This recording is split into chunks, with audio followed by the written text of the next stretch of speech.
Welcome back everyone. आज की इस वाली वीडियो में हम थायराइड पे डिस्कशन करेंगे। देखिए, थायराइड जो है उसकी जो डिजीजेज है वो दो तरह से हो सकती है। या तो थायराइड बढ़ जाए आपकी बॉडी में या थायराइड कम हो जाए आपकी बॉडी में। तो दो तरह से हम क्लासिफाई करते हैं थायराइड को, हाइपोथायरॉयडिज्म और हाइपरथायरॉयडिज्म।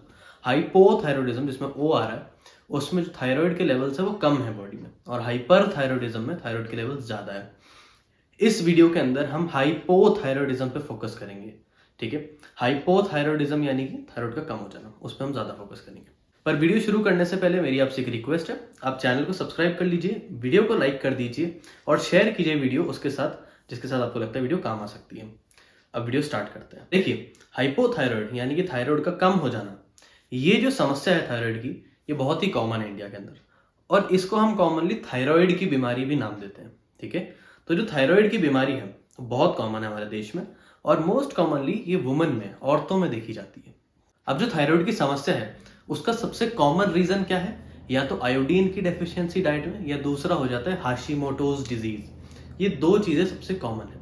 अब देखिए, आयोडीन की डेफिशिएंसी तो आप समझते हैं कि जो आप खाना खा रहे हैं, जो आप डाइट ले रहे हैं, उसमें आयोडीन थोड़ा सा कम है।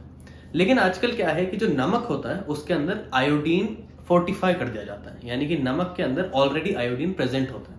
ठीक है, तो जो नमक हम नॉर्मली खाते हैं, मोस्टली जो नमक ब्रांडेड आता है वो फोर्टिफाइड होता है, यानी कि उसके अंदर ऑलरेडी आयोडीन डाला हुआ होता है। तो आयोडीन की डेफिशिएंसी इतनी कॉमन नहीं, खासकर प्लेन्स के अंदर, जो प्लेन एरियाज है, जो हिल्स पे नहीं, वहाँ पे आयोडीन की डेफिशिएंसी ज़्यादा कॉमन नहीं है। लेकिन जो हिली एरियाज है, जहाँ पे हिल स्टेशन है, पहाड़ है, वहाँ पे आयोडीन की डेफिशिएंसी बहुत कॉमन है। क्योंकि वहाँ पे क्या होता है, जब बारिश आती है तो सारे मिनरल्स नीचे बह के चले जाते हैं, तो आयोडीन जो है उनकी डाइट में ओवरऑल कम हो जाता है।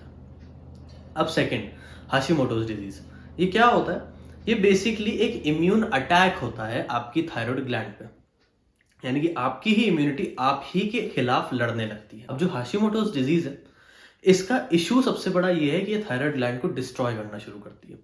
आपकी इम्यूनिटी आप ही के थायराइड ग्लैंड को डिस्ट्रॉय करना शुरू करती है, और इस वजह से ओवरऑल थायराइड के levels in a long term कम होने लगते हैं। लेकिन इनिशियली अगर किसी औरत को या किसी आदमी को थायराइड ग्लैंड की समस्या शुरू हो रही है, किसी को हाशिमोटोज डिजीज शुरू हो रही है, तो उसके अंदर सबसे पहले थायराइड लेवल्स बढ़ जाएंगे और उनके अंदर हाइपर थायराइडिज्म के सिम्टम्स आएंगे इनिशियली, कुछ महीनों के लिए, 1-2 महीने के लिए। बाद में उनका ओवरऑल लेवल कम करेगा।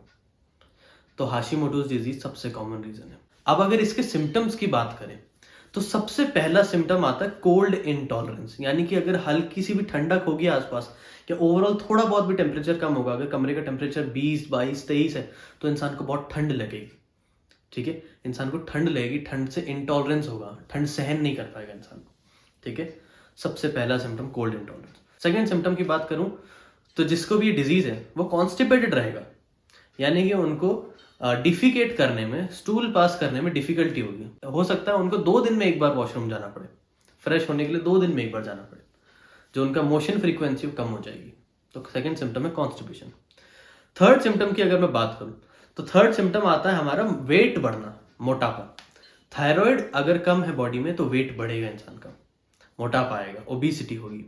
थर्ड बहुत कॉमन सिम्टम है ये, वेट बढ़ना। वेट बढ़ना is one of the most common symptoms of thyroid. चौथा अगर मैं बात करूं तो ज्यादा काम करने की इच्छा नहीं करेगी, फटीग होगा, लेजीनेस होगी।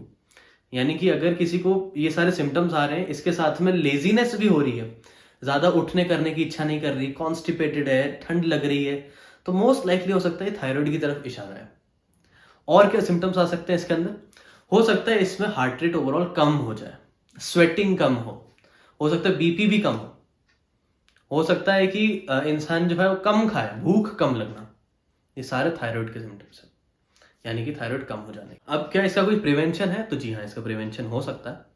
इसका प्रिवेंशन कैसे हो सकता है? आप एंटी इन्फ्लामेटरी फूड्स खाएं। क्या क्या एंटी इन्फ्लामेटरी फूड्स होते हैं? एक गूगल सर्च अगर आप करेंगे आपको मिल जाएंगे, काफी सारा एंटी इन्फ्लामेटरी फूड्स है।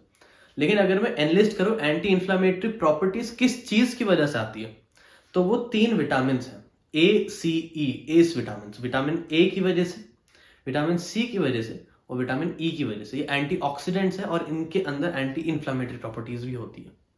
तो अगर आपके 3 विटामिन रिच है डाइट में तो आपके चांसेस कम हो जाते हैं। इसका मतलब ये नहीं कि आपको नहीं होगा या हो जाएगा, आपके चांसेस कम हो जाएंगे एंटी इन्फ्लामेटरी फूड से। इसका प्रिवेंशन डेफिनेटली पॉसिबल है। दूसरा, आप ओवरऑल स्ट्रेस लेवल्स को अपने कम रखें। अगर आप स्ट्रेस लेवल्स कम रखेंगे तो भी आपका थायराइड जो है वो प्रिवेंशन की तरफ जाएगा।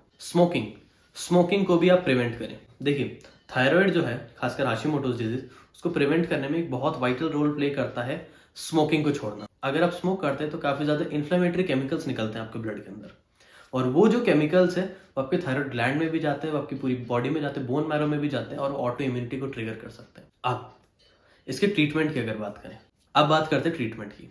देखिए, इसका ट्रीटमेंट बहुत ही ईजी है। बेसिकली हुआ क्या है बॉडी के अंदर, थायराइड के लेवल्स ओवरऑल कम हो गए हैं, ठीक है, थायराइड हार्मोन कम हो गया बॉडी के अंदर, तो हम थायराइड को रिप्लेस कर देते हैं, थायराइड रिप्लेसमेंट थेरेपी देते हैं, हम लीवोथायरॉक्सिन को देते हैं। बट माइंडेड, इस थेरेपी को सेल्फ मेडिकेट ना करें, आप खुद से थायराइड की टैबलेट्स ना लें, ये बहुत डेंजरस हो सकता है आपको एनीमिया हो रहा हो और आपको लगे आपको थायराइड के सिम्टम्स आ रहे हैं, इसलिए आप कभी भी थायराइड की थेरेपी खुद से ना लें। इसके अलावा अगर मैं बात करूं तो क्योंकि एक इन्फ्लामेटरी डिजीज है तो हम एंटी इन्फ्लामेटरी मेडिकेशंस देते हैं। हम कॉर्टिकोस्टेरॉइड्स दे सकते हैं, कॉर्टिसोल दे सकते हैं, हम एनसेड्स दे सकते हैं, और बाकी जो सिम्टम्स आ रहे हैं उनको भी हम ट्रीट कर सकते हैं। जैसे कॉन्स्टिपेशन है तो उसके लिए हम लैक्सेटिव्स दे सकते हैं, बल्किंग एजेंट्स जो आपके स्टूल के अंदर थोड़ा सा बल्क ऐड करें, आपका मूवमेंट बढ़ाए इंटेस्टाइन का, वैसे एजेंट्स दे सकते हैं। अगर आपको कोल्ड इंटॉलरेंस हो रही है तो उसके लिए आपकी मेटाबॉलिक एक्टिविटी थोड़ी सी हम बढ़ा सकते हैं। तो ये थी आज की वीडियो थायराइड के ऊपर। इसके बाद अगर आपको हाइपर थायराइडिज्म की वीडियो भी चाहिए जिसके अंदर थायराइड लेवल्स बढ़ जाता है तो आप मेरे को कमेंट्स में बता दीजिए, और मेक श्योर कि आप चैनल को सब्सक्राइब कर दीजिए, वीडियो को आप लाइक कर दीजिए और वीडियो को आप शेयर कीजिए। धन्यवाद, अपना ध्यान रखिए।